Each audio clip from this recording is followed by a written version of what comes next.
Welcome to the NRN Burger Showdown. Before we get into this interview, here's a word from our sponsor, Lamb Weston. At Lamb Weston, our crispy fries are so crispy, they want a taste test before anyone ever tasted them. Find out how.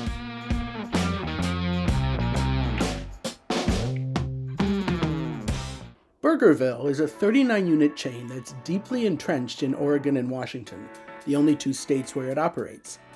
Its local seasonal ethos makes it even more relevant now than when it was founded 60 years ago, and that's one reason why Ed Casey joined the chain as its CEO 2 years ago.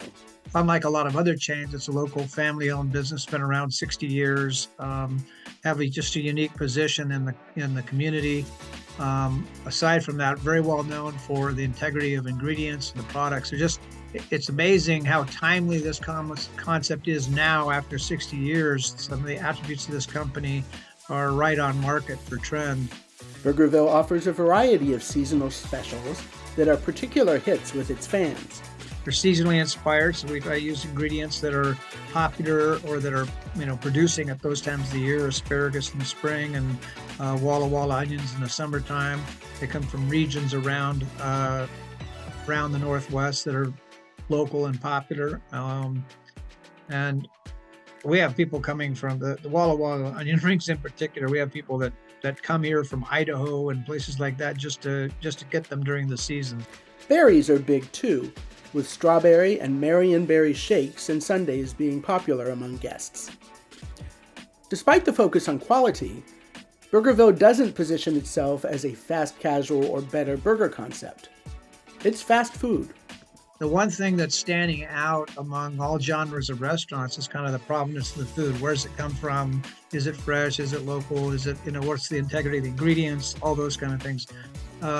And it's working very well.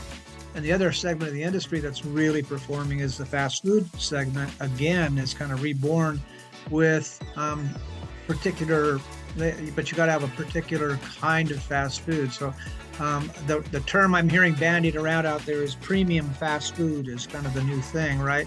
You have concepts like Starbirds out in San Francisco and things that are startups that are going really well, and then some chains like In-N-Out Burger and Chick-fil-A that have been around for a long time but have a very specific niche that they fill.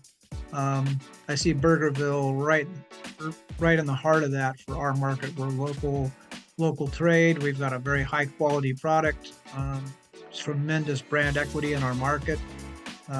So yeah, it's premium fast food would be the niche I would call it. Since taking charge, Casey has helped to reboot menu development. Something he said previous management did less of as they focused more on sustainability and personnel development issues. We've done quite a bit of menu development over the last year, including bringing back items and putting on new items that we haven't had before, but creating some new news in the food market's really made a difference.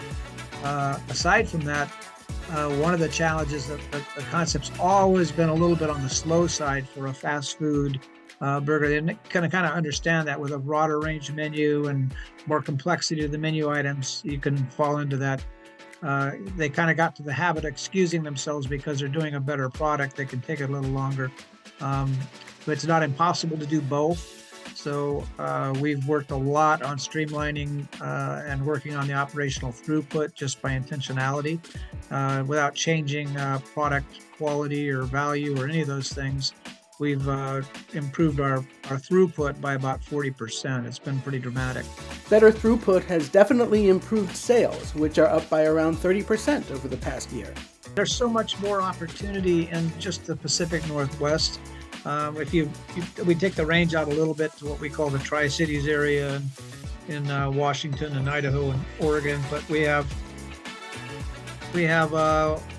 really all the way up and through Seattle and up to Canada to go, and we can go down to southern parts of Oregon. There's a tremendous amount of demand for us down in Eugene and Springfield and further south down in Medford.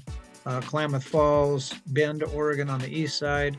For 39 units, we could get to 100 units before we got to leave the two states, really.